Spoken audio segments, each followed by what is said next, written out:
I'm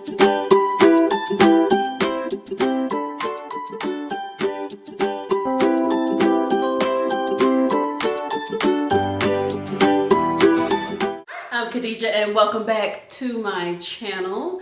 Thanks for tuning in. This is going to be the second video in the loneliness series. Now I'm here back with my bear, Mr. Greystone.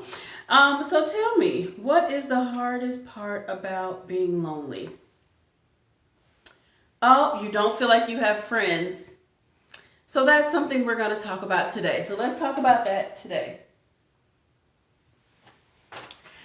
So as an adult, it's hard to make friends. If you're over 30, if you travel a lot, you 100% understand what I am talking about.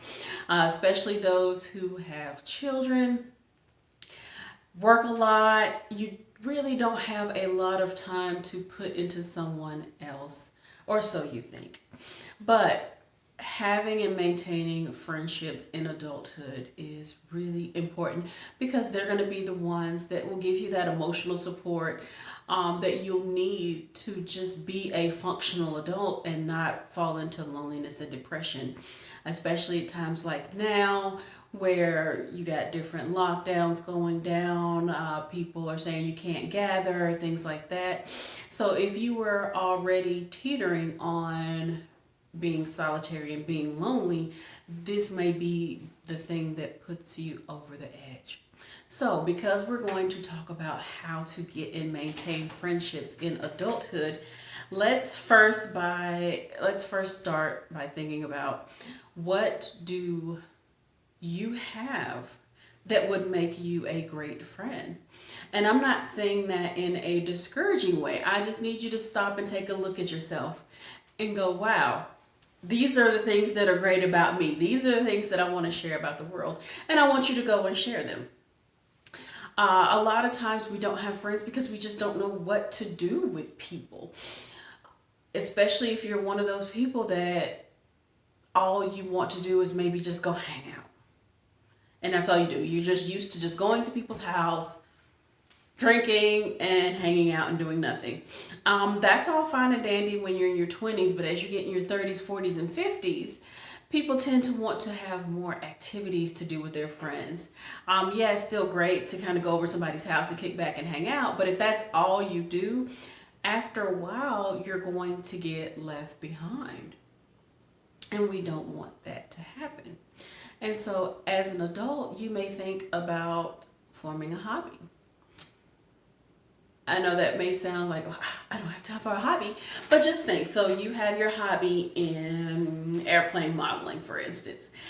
If it's something you enjoy, it's a skill that you can build upon and you can get better at, but it's also a skill that you can talk about others with, or I guess talk to others about it and gain skill and knowledge from other people, and you can form friendships that way.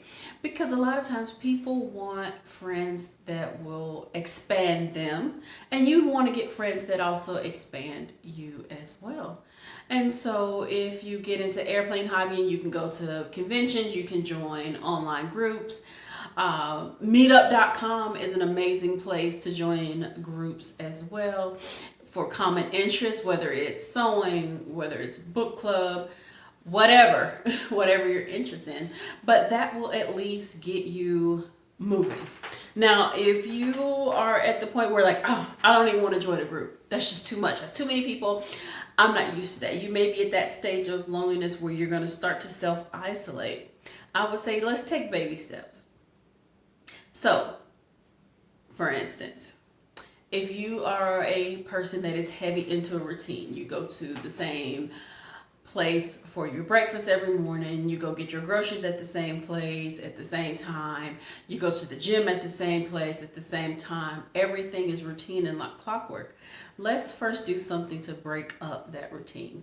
So just one time this week, because this is something that will change over time. You're not going to change it overnight.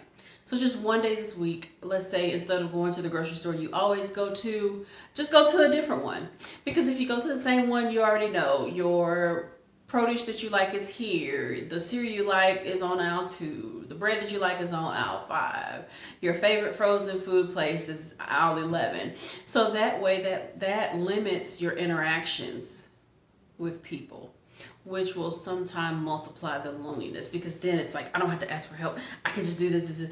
And you almost avoid humans at all costs, which sometimes I can understand why you would do that, but you're going to miss out on a lot of great things. So let's say you go to a different grocery store just once.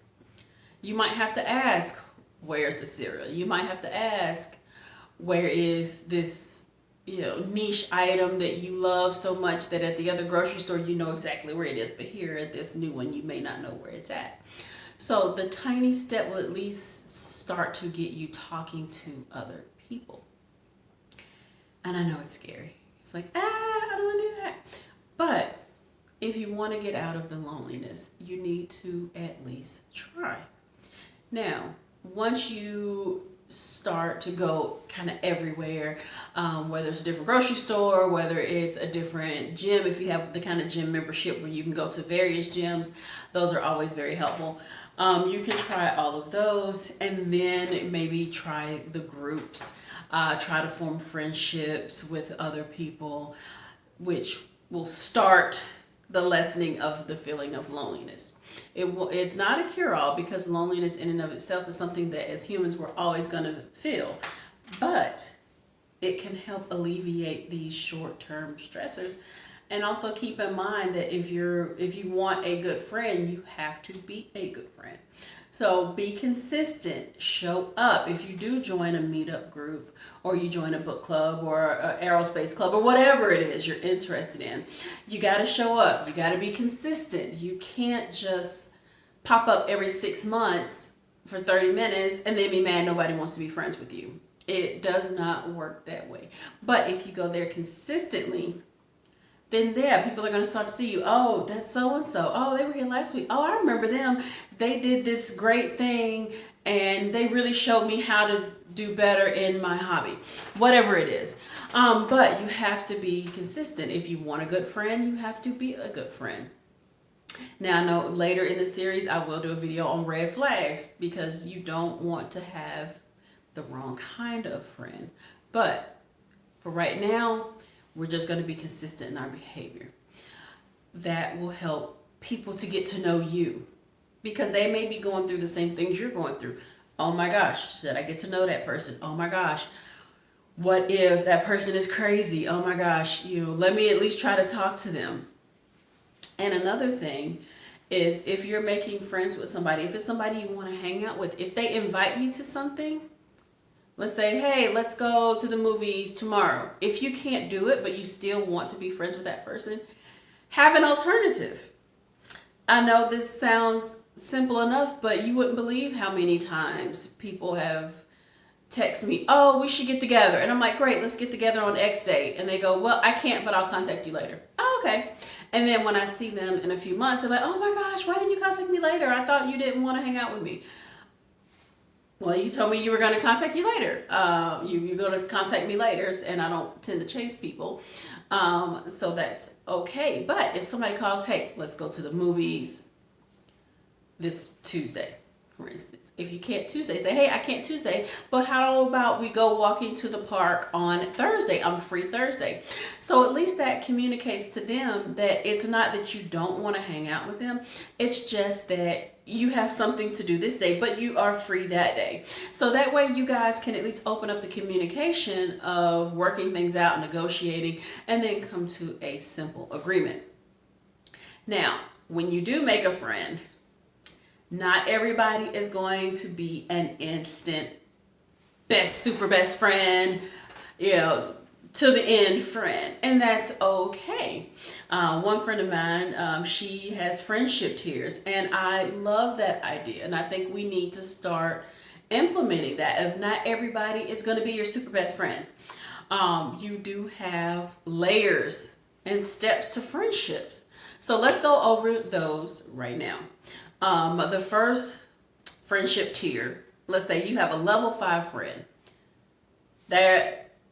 just meeting these people, you kind of know them, you've kind of seen them at different conventions, you've kind of seen them at different meetup groups, you may have seen them in the grocery store once or twice and you said hello, but they really don't know you very well. They may know your first name or something about your first name, but they don't really know your last name. You may have a similar interest, like both of your kids go to the same school, things of that nature, but you're not aware of each other. That's where everybody starts. All deep friendships start at that base level of, hey, who are you? I'm me. Who are you? And then we will go from there. So then you have the level 4. So with this friendship, they know your first and last name. You guys have had extended conversations that did not involve anything too broad, but mostly the things that you have in common. So if you guys are both movie buffs, you've had extended conversations about movies. Generally, you know your first and last name. You kind of have an idea of where they live, things of that nature. And so that would be where you're starting to really see this person, starting to see if this person is going to be a long-term person for you, or is this just somebody that you'll say hi in passing. Either way, that doesn't make them a bad friend. It doesn't make you a bad friend. It's just they're on that kind of bottom level of just hi and bye. They may be somebody you'd be like, hey, I'm looking for a job. Do you know anybody that's hiring? And they're like, yeah, so-and-so's hiring, but that does not mean they would give you a reference because they just don't know you that well. But they can still be useful because they may have information that you need. You may have information that they need. And so you can both work for your own benefit. And then we have the level 3. Those are the people that you hang out with. You've talked to them about not just your common interests, but you've talked to them about your maybe uncommon interests. Maybe you've talked to them about your children or your home life, things of that nature. And so they're getting up there. They're still not that level 1 yet, but most people are gonna hover in the level 3, to where they would still be able to tell you where to get a job. They may or may not write your reference, or if they do write your a reference, it would be a very vague reference because they still are not 100% knowing of you, but they know generally, oh, Khadija, she's a great lady. Oh, she's pretty funny. Oh, she has a dry sense of humor, things like that. But these would not be the people that you would call, let's say, if you're stranded somewhere. If you need someone to come pick you up in the middle of the night or anything like that. They may not be the ones that you would share any kind of drama or trauma with, because they're not that close. I would categorize them as the fun friends. They're the people that you just kind of go have fun with, but they know certain aspects of your personality that not everybody would know. Co-workers tend to fall into this category, especially if you work in a large office, because even though they are a level of friend with you, you still know better than to share too many things with them because they're still your coworker. They could still use that information against you. And chances are, if you was to ever leave that job, you would probably never talk to them again. So that would be the level 3. Level 2, now this is the person that most people are gonna float between the 2 and the 3. They may fall in and out of 2 and 3, but 2 and 3, yeah, they're gonna be the kind of person that you can call them at 2 in the morning and they'll come and get you. If you're stranded somewhere and you lost your wallet or whatever, these are the people that if one of your family members die, they may actually cry with you and they may come over and console you. These are going to be the people that will always, or at least attempt to have your best interests at heart. And I say they'll float between the 2 and the 3 because sometimes they may have things going on in their life that they just can't be that level with you at that moment, but that doesn't mean they doesn't care. It's just at this moment, they may have something going on in their life that they got to put you on the back burner, and that's 100% fine. Because once again, everybody's human, everybody's trying to do their best they can, and that's okay. Now, we have your level 1 friend.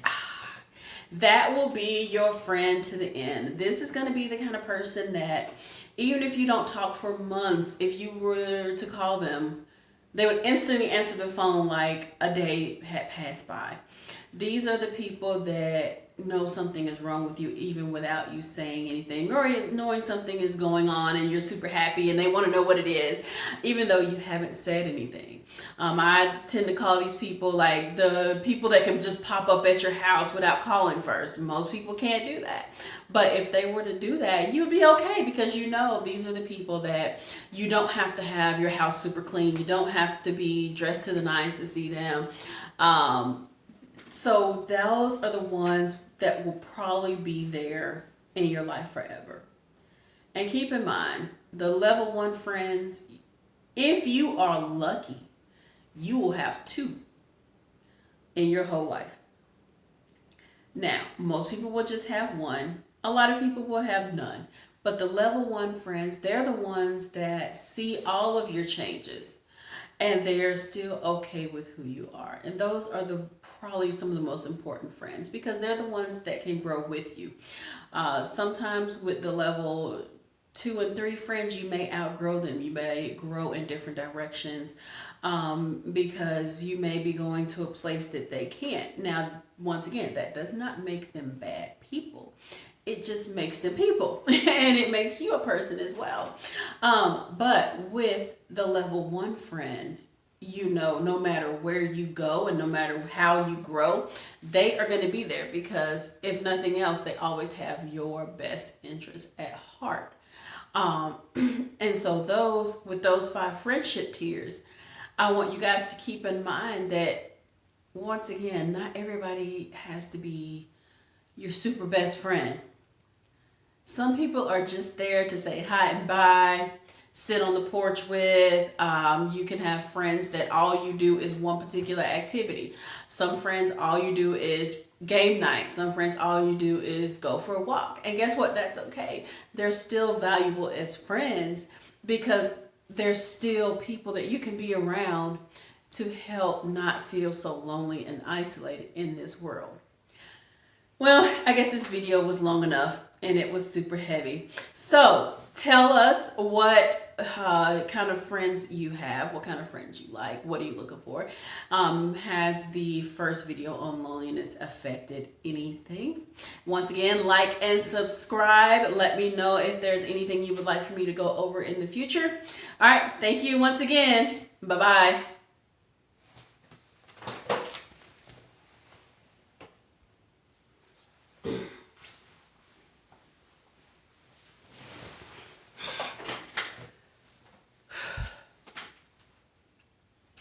Hello again, this is Khadija, a certified life coach. Once again, I am coming to you with another video.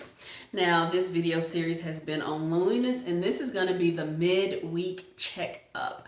The video I did before was about how to make friends and small ways to alleviate loneliness. And I want to know, have any of you tried any of it? Did you go to different grocery stores? Have you tried a meetup group that meets in person? Have you thought about a new hobby? Things of that nature, because once again, being a life coach, I want to see you make positive changes in your life. Don't just watch the videos and go, oh, that's nice, and move on. Because we really want people to live their best life. And I got into this profession because I want to make sure everybody is doing so. So drop a comment. Please like and subscribe. Let me know what's going on. Anything that makes you feel lonely. Anything that is helpful for you. And I will see you next time. Bye-bye.